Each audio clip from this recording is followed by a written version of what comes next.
Chapter 21, The Queen's Last Words. The Queen loved soup.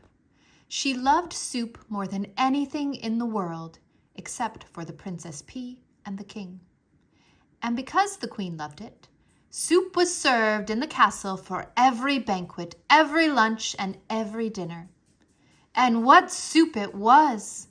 Cook's love and admiration for the Queen and her palate moved the broth that she concocted from the level of mere food to a high art. On this particular day, for this particular banquet, Cook had outdone herself.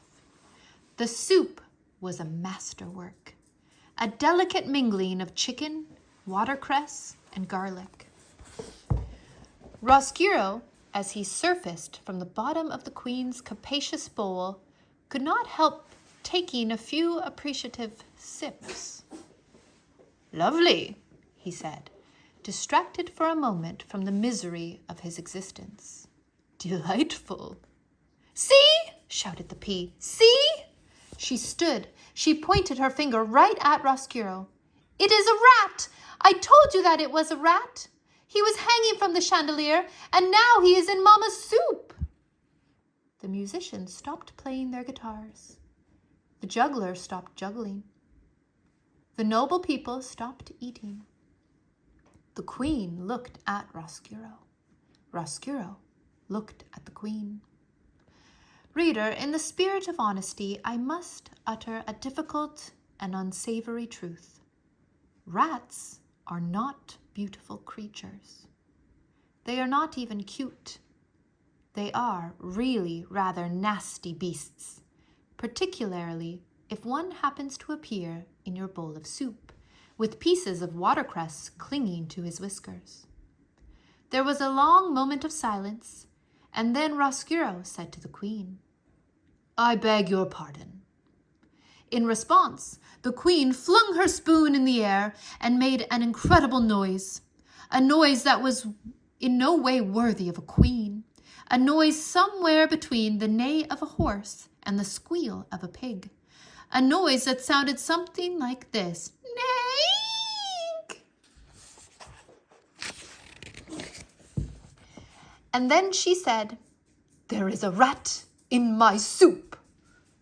The Queen was really a simple soul, and always, her whole life, had done nothing except state the overly obvious. She died as she lived. "There is a rat in my soup," were the last words she uttered. She clutched her chest and fell over backward. Her royal chair hit the floor with a thump, and the banquet hall exploded. Spoons were dropped, chairs were flung back. "Save her!" thundered the King. "You must save her!" All the King's men ran to try and rescue the Queen. Roscuro climbed out of the bowl of soup. He felt that, under the circumstances, it would be best if he left. As he crawled across the tablecloth, he remembered the words of the prisoner in the dungeon, his regret that he did not look back at his daughter as he left her. And so, Roscuro turned. He looked back, and he saw that the princess was glaring at him. Her eyes were filled with disgust and anger. "Go back to the dungeon," was what the look she gave him said. "Go back into the darkness where you belong." This look, reader, broke Roscuro's heart. Did you think that rats do not have hearts? Wrong. All living things have a heart, and the heart of any living thing can be broken.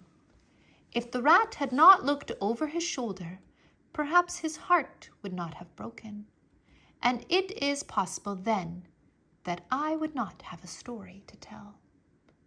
But reader, he did look.